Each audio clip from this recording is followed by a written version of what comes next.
Before this video starts, I want to get the opinion piece out the way first for like the 1.5 people who actually give a damn about my opinion on Sword Art Online. My bar for a good anime isn't super high, it's not super complicated. Was I entertained? Did I enjoy a good bit of what I was seeing? If you can answer yes to both of those questions, then chances are I like the show. I operate more on a positive spectrum than the average person, I think, because I like to acknowledge how hard it is to actually curate a story, specifically in this case a manga. So I do my best not to go in on anime and rip and rag on it like it's responsible for the death of my family. And yes, there is a big difference between bashing a piece of fiction on Relentless and just giving an honest and objective critique. My bar is more of a Sword Art's cool, I guess. I think more so in this day and time where everyone has an opinion, everyone's addicted to either it's a masterpiece or it's garbage, and I just don't really want to operate like that. Mid exists for a reason. Sword Art Online for me is like it has its moments, I guess, early on, but I for sure wouldn't call it a classic or anything like that. That being said, I for sure fall into the group of people that we're going to be looking at in this video. So there's my opinion. Let's get into the meat of the video by asking, why did everyone turn their back on Sword Art Online? So before we look at everyone turning their back on Sword Art Online or saying I told you so because they were the type of person who never liked it to begin with, we need to look at its rise. Sword Art Online came to the anime scene in the summer block of its respective anime season in July 2012. A lot of people claim that 2012 was a bad year for anime, and that in turn made Sword Art Online seem better than what it really was. And yeah, that's not true.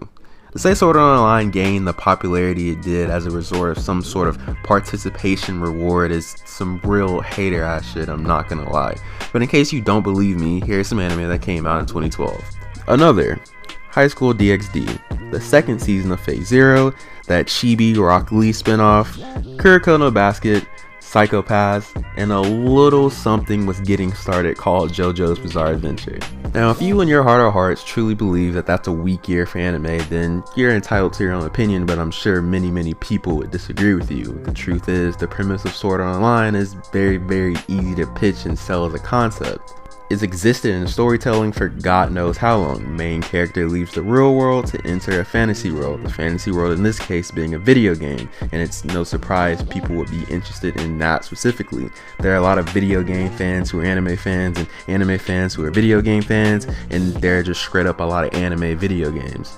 Our main character Kurito gets trapped in a VR MMO game called, well, Sword Art Online, with one simple rule: die in the game, you die in real life. So this should be a grueling tale of heartwarming moments, devastating moments, lots of world building in this new fantasy world we're being introduced to, and most importantly, filled with personality, right? Well, that kinda happens, granted at a mediocre level, until one particular episode. The premise of Sword Art Online has all the tools it needs to be a long-running, successful series, and that's what pretty much any publisher wants. They want you to have a series that can stay popular for a whole lot of years and make a whole lot of money. We follow our main character and his many companions as they figure out a way to escape Sword Art Online. And I know what you're thinking, this is going to be a super long journey covering dozens and dozens of episodes filled with a bunch of highs and maybe some lows and some decent moments. No, it ends in 14 episodes. They escape Sword Art Online in 14 episodes. Not even at the series finale or season finale, I guess. No, 14 episodes in the dead middle of the anime. There are a group of people out there who, if you ask for their recommendation or their opinion on Sword Art Online, they'll tell you just stop at around episode 14 or 15. And going back and watching Sword Art Online for this video, I thought maybe I was just being a little biased and upset because I didn't want the story to go in that direction. But no. The story and the quality of the series definitely takes a little bit of a dip, and that ironically just happens to be connected with them leaving the original game. Now, looking at Sword Art Online years and years later, it's clear what was attempted here. tell concise stories, each in their own individual settings, and then create a whole new setting when you're ready to tell another concise story. That way you can flesh out and add new characters and new rules and do your own little bit of world building and keep people interested over a longer period of time.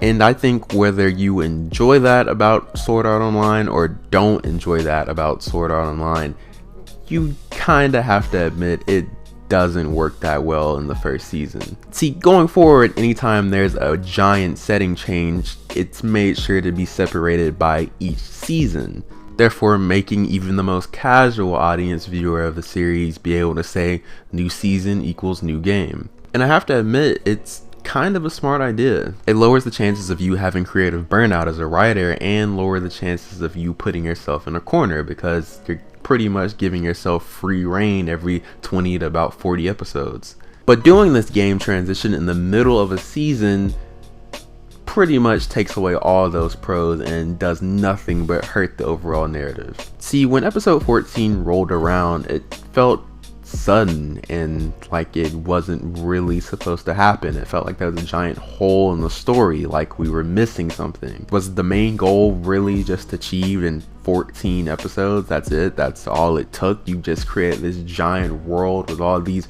rules and guilds and whatnot, yada yada yada, and you killed it off in 14 episodes? No story should overstay its welcome, fair enough, but it doesn't feel like there was a real reason why this was done. Honestly, the story was kind of just hitting its stride when it ended. But fine, Kirito gets out of the game, right? Alright, well, that's cool, I guess. I mean, I guess that just means you wanted to end the series there. You were done telling that story, no more. And then he immediately goes into another game. Not before seed planning for some weird incest-filled side story romance, though. No, of course not. Elfheim, I think it's Elfheim Online. Elfheim Online suffers from all the problems Sword Art Online does and more. In the end, to keep it short and sweet, it definitely just feels like a cheap Sword Art Online alternative where they now have fairy wings to fight in the air.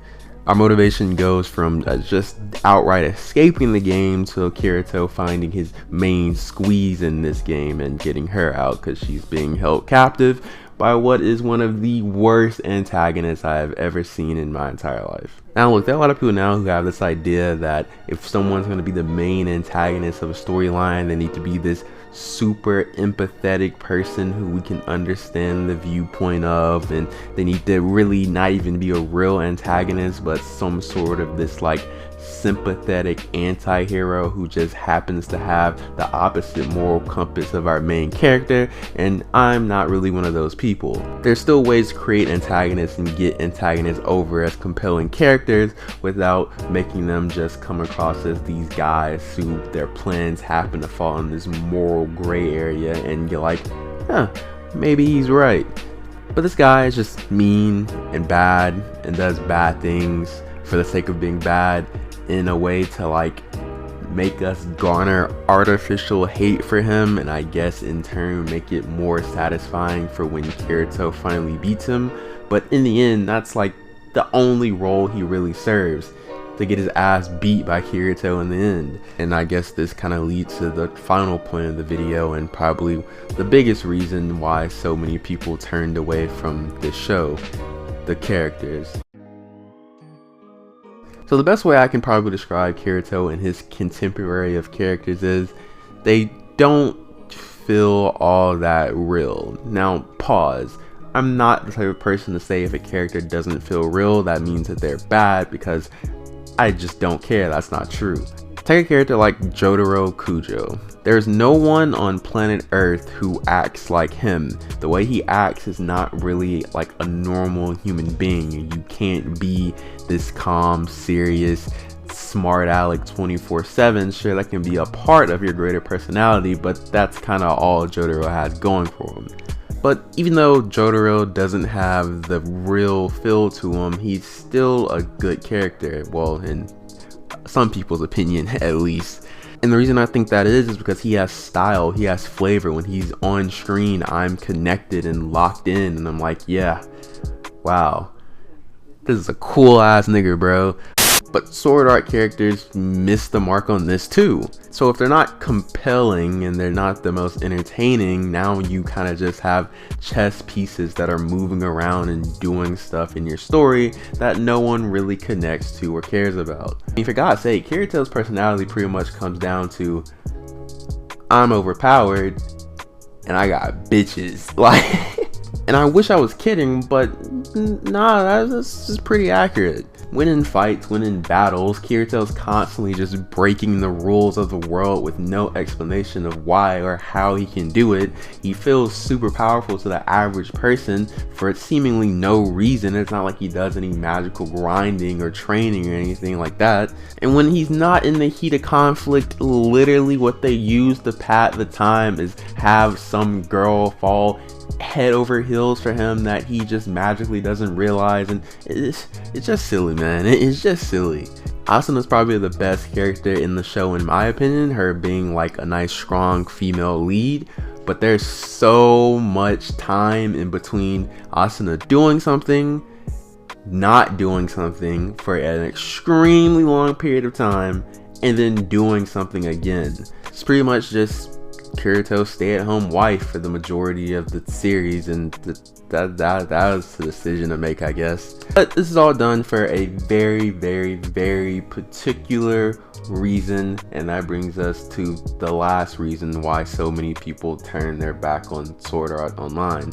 Most of us just aren't the target demographic, if we're being completely honest. Now, just because a show isn't targeted at you doesn't mean that you're not in the right to point out all the flaws that it has, because objective criticism is objective criticism, point blank period. But the truth is, this series was made to herd and garner success off boys ages like 10 to 14. So in the fact that this is a lot of 10 to 14 year old boys' fever dream. They dream of being really cool and have everyone gawk at them and being the main character, and have hoes literally just walk up to them and drop their panties in front of them, and that's okay.